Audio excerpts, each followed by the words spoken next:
সকলোকে মোৰ নমস্কাৰ। আপুনি ইতিমধ্যে গম পায় যে কালি 4th মে আমাৰ যে লেজিসলেটিভ এসেম্বলি ইলেকশনস তামুলপুৰ আৰু গড়েশ্বৰৰ কাৰণে ইয়াতে হৈছিলে তামুলপুৰ জিলাত তাৰ কাউণ্টিংটো হ'ব। সো আমাৰ তামুলপুৰ হায়াৰ ছেকেণ্ডাৰী স্কুল য'ত আমাৰ ষ্ট্ৰং ৰুমটো আছে তাতেহে আমাৰ কাউণ্টিংটো হ'ব। ইয়াৰ কাৰণে আমি 3-tier সিকিউৰিটি সিস্টেম ৰাখিছোঁ।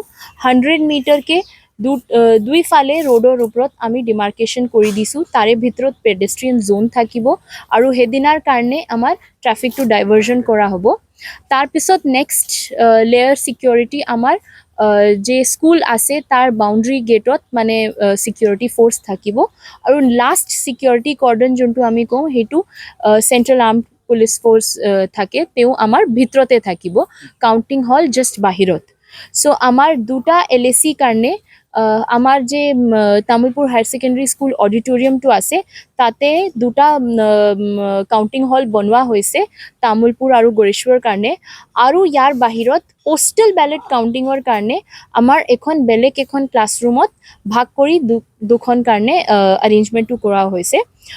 প্ৰত্যেক কাউণ্টিং হলত আমাৰ 14টা টেবল থাকিব আৰু তামুলপুৰৰ যিহেতু 250টা পলিং ষ্টেচন আছে তাৰ কাৰণে 18টা ৰাউণ্ড হ'ব আৰু গড়েশ্বৰৰ যিহেতু 232টা পলিং ষ্টেচন আছে তাতে আমাৰ 17টা ৰাউণ্ড হ'ব। আৰু ইয়াৰে বাহিৰত আমাৰ পোষ্টেল বেলেট ষ্ট্ৰং ৰুমত 3টাকে টেবল লগোৱা হৈছে কাউণ্টিং কৰিবৰ কাৰণে।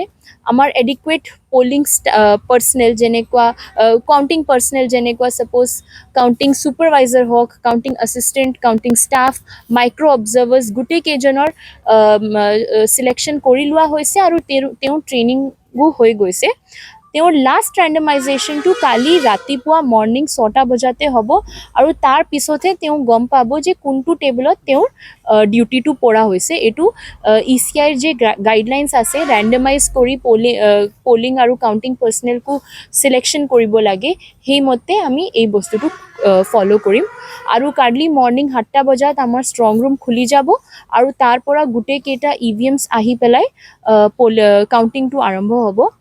মৰ্ণিং 8টা বজাত আমাৰ পোষ্টেল বেলেট কাউণ্টিংটো আৰম্ভ হ'ব আৰু ECI গাইডলাইন মতে 8:30 তাৰমানে আধা ঘণ্টা পিছত আমাৰ EVM কাউণ্টিংটো আমাৰ মেইন কাউণ্টিং হলত আৰম্ভ হ'ব।